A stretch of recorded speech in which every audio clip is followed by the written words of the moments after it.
kita sidang. Pagi jam 9.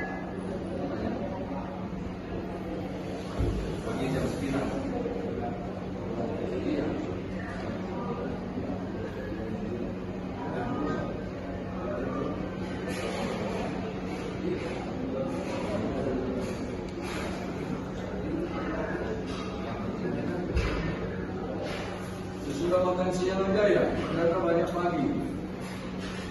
Itu jam 9 dari jam 2 ada sidang offline dengan Pak Edi yang melakukan pertama.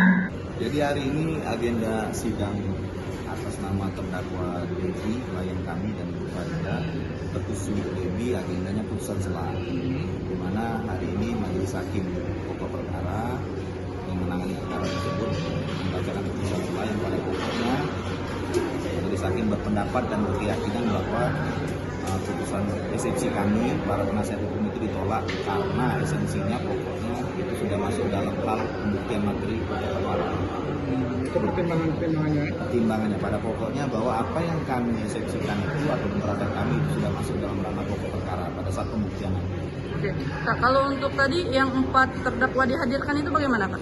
Jadi sesuai dengan surat permohonan kami sebelum atau awal-awal proses sidang ini, kami mengajukan permohonan kepada majelis hakim demi melindungi asasi manusia klien kami dan untuk guna pembelaan klien kami dan menghormati asas praduga tidak bersalah, kami mengajukan permohonan sidang offline. Majelis hakim tadi menyatakan berpendapat bahwa permohonan kami itu belum diterima karena dilakukan terlebih dahulu sidang online. Namun apabila pada saat sidang online nanti ternyata ada kendala, masalah teknis, perihal pembuktian, maka akan dipertimbangkan sidang selanjutnya dilakukan secara offline. Oke, berarti untuk minggu depan masih online ya, Kak ya? Menurut keputusan majelis hakim tadi, sidang ke depan masih online.